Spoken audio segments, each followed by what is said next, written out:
we have a final question. Plans for the future. Unexpected games. What can we expect?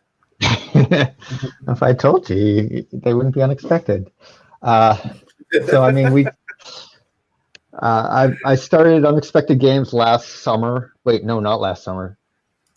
Summer 2019. So I've been doing this year and a half now. My first game we just announced. That's the Initiative.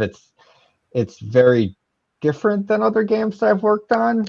It's a game that I've been dreaming of for years and years and years. That marries kind of a comic book with a game with strategy and puzzles and mysteries and kind of wraps them all together in a very strange and interesting way. It's accessible, but I think it's also really interesting for hobby gamers too. I've been writing up weekly designer journals just talking about the game and the different mechanics of it. And I mean, I could talk to you about it for hours and hours, just about all the different layers. But the big thing is there's a lot of mysteries in the game. It's about these teenagers that find this board game at a yard sale. They start playing it. And as they play it, they discover that there's more to this game that meets the eye. And they kind of go on a journey to figure out, like, what the heck is this game? Where did it come from? What's going on? And so that's what the story is. When the kids in the story play the game, you play as them. And so inside your copy of the game is the game that they bought at the yard sale. So it's a game within a game. And you are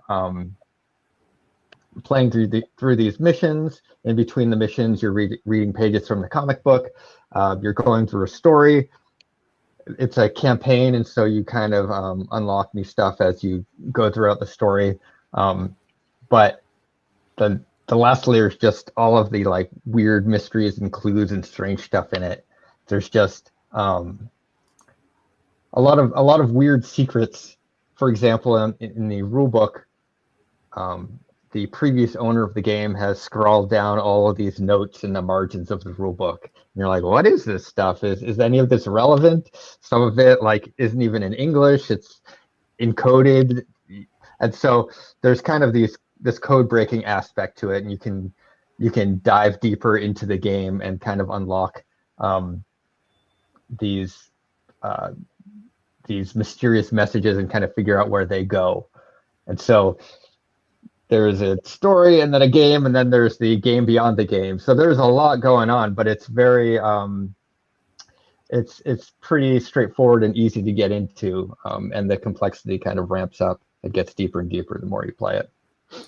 So may I say that the game, the experience of the game starts the moment you open the shrink wrap, right? You open the box and the experience starts that moment. Or it might start even before that moment, because there's a secret on the outside of the box before you even open it. Oh my God.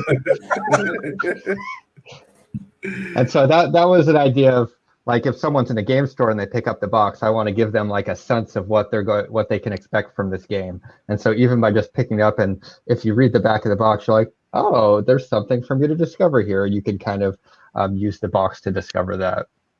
So lots of that. Explore the outside of the box to decipher this or that. Right? Wow. We have time for one just little question that we ask everybody that comes to the channel. We have a series that we call games that fill in your pockets, or because they're small, or because they cost little. What would be your 3 games that fits in the pocket? Top 3? I would say the game. Are you familiar with the game? Yeah.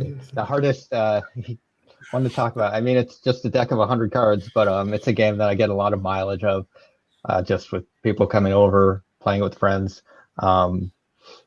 It's very, very similar to the Mind in that way. Other games of that size, looking at my shelf, if you can't tell. Would you consider Skull? Is that a small enough game? Yes. Can't quite fit in your pocket. Maybe if you got big pockets, it could. Yeah. And then I'm going to say a deck of cards because you could play anything with a deck of 52 cards. Yes, indeed. Nice. One of mine is Death Angel, of course. It fits. Oh. It must fit. With the small one. Yeah, exactly. The Initiative, which is the name of the game, right? Mhm. Nowadays is in pre-order, right? Yes. Okay. Comes out this spring. Okay, so I'm in, totally in. And people in Brazil, the companies, okay, I will tell them, okay, because lots of game in Brazil, the board game industry here is increasing day by day, even with the problems of the pandemic and everything, it's increasing. So, and I believe this game will blow people's mind here as well, even in English. If Yeah, they bring that's one of the biggest problems with this game is it's very language dependent. It's very challenging to translate, and so at least at first, it's only going to be in English. And our Czech partner is doing a version in Czech. We'll be doing some more languages too, but it just takes longer. It's a lot of work to do it and do it right. Oh, of course, indeed. Yeah, especially the kind of game that it's this one. With it's not only translating. You have to make a. We call in Brazil something like locating the game. Yes. Yes, I don't know if there is something similar in English, but you do the. Yeah, there's all the secret things that connect to each other, and you need to make sure it still works. Exactly. It's not as simple as just make the words in your language. Yeah, but people in Brazil will buy anyway. They always bought English. Why don't now? Okay, I'm in. I'm totally in. Corey, I would like to thank you very much for your time. 40 minutes. Oh my goodness. Sorry. And for bringing us such a little part, because we have much more to talk. Oh my goodness. And thank you for bringing me back and some of my friends to the hobby. And met Lepe because of that too. Yeah. I would like to say that you said that when you play your games, you always, I would do this different. Your games, all of them aged very well. We still play Battlestar Galactica. You are a genius. Thank you very much. I appreciate it. Thank you. Well, thanks for buying my games and supporting me so that I can do this for a living. Oh, thank you very much, Corey. So we have here our dear Corey Konieczka. Thank you very much. Galera, não deixe de se inscrever para esse designer aqui fantástico que veio aqui visitar a gente.